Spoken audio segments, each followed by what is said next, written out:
Brother workers, commissioners, scoutmasters, and cubmasters, I have been thinking of your work lately, and I have come to the conclusion that you are building better than possibly you know, or at any rate better than you knew when you first took your place in what is now a great brotherhood of service. It is a fine show, and it is growing in importance as it widens its influence day by day. But I notice that as the public realize more and more its aims and possibilities, so more and more they expect to see really effective results on the boys. They judge the movement by this.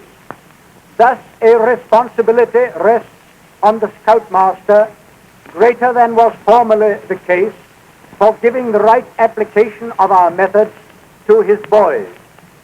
To ensure this, the first essential is that scoutmasters themselves, as well as their commissioners, should have thoroughly grasped the ideals we aim for, the reasons for the various steps in the training, and the meaning that underlies them. To this end, the opening of our Gilwell Park Training School is, to my mind, the most important step that has occurred in the history of the movement since its inauguration.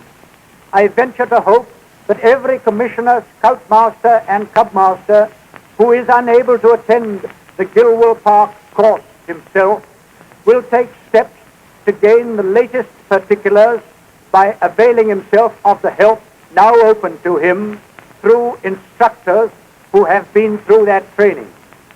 In addition to what I have said in aids to scoutmastership, I should like to emphasize the importance of developing in the boys these two qualities, patience and self-elimination.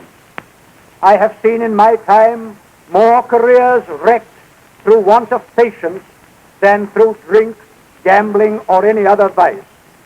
By self-elimination, I mean that selfless service for others of which you yourselves are giving so pregnant a personal example. You are doing a big thing for God, for your country, and your kind, and I warmly wish you all further success.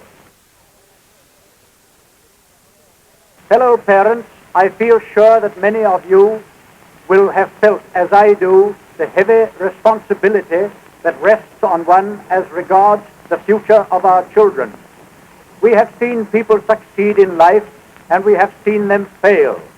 We want our youngsters to be among the successful ones, and we know that it largely depends on their upbringing and character whether they fail or succeed.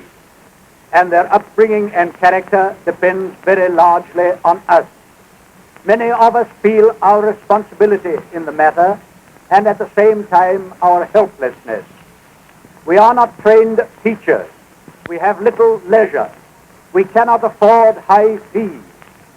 Yet, for these temporary disabilities on our part, our children's future is in danger. We send them to the best school we can afford, but schooling gives them so many hours of reading, writing, and arithmetic, which is not all that goes to make success in a man's career. Look at the many notable men who have risen from nothing. It was not the 3 R's that got them on. What was it? It was character. How can we get character training? The best authorities tell us it is not a thing that can be taught to a class in a school. The Boy Scout movement has been expressly designed to meet this want, and in the 12 years of its existence, it has proved its ability to capture the boy and, through activities which appeal to him, to develop him in these 4 main lines. First, character and intelligence. Secondly, health and physical development. Thirdly, hobbies and handicrafts. Fourthly, unselfish service for others. A youngster joins one of the 3 branches of the movement, the Junior Wolf Cub, the Middle Boy Scouts, or the Senior Rovers, according to his age, between 8 and 18. Healthy companionship and activities are assured, and personal supervision given by the scoutmaster so that his character develops on the right lines for his own good and, what is more, for that of the community as well. Ladies and gentlemen, I have been asked to explain to you what the Boy Scout movement is.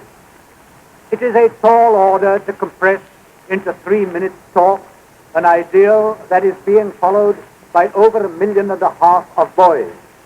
The movement primarily is a brotherhood of service of boys and men, a school of character and citizenship, of personal efficiency for the good of the community. This sounds highfalutin for what is, as we know it, a band of bare-kneed rascals with cowboy hats and staves in their hands. But remember, you cannot give them character through ordinary classroom methods. You have to use other means. The boys are eager to join in a jolly game of brothership with its healthy camp life and handy pioneer training. Their moral character is developed by our method of self-government under a code of chivalry in the Scout law. Their spiritual character is developed by their being brought face to face with the wonders and beauties of nature. The boy is naturally active rather than passive in temperament, and we give him opportunities of performance rather than of profession. Scouts make themselves efficient, not merely for their own good, but in order to be helpful to the community. In other words, they train to be good citizens. Character is far more essential to a successful career of a man. Character in its individual members is essential for the character of the nation, and character in the nation is similarly essential to its welfare. As a school for character, therefore, the Scout movement is non-military, non-sectarian, non-political, and non-class. On these lines, the movement has come in the space of 12 years to be adopted by every civilized country. The brotherhood spirit has thus grown up automatically. It is forming a personal tie not only between the states of the British Commonwealth, but also between the different foreign countries. It may just supply that soul which is needed to make the form of the League of Nations a living force, such as will render war impossible in the future. The movement is growing every day in size and in effect. All we want are more men in this great brotherhood of service to do this joyous work for God, their country, and the boy. A work that all who try it can testify is well worthwhile.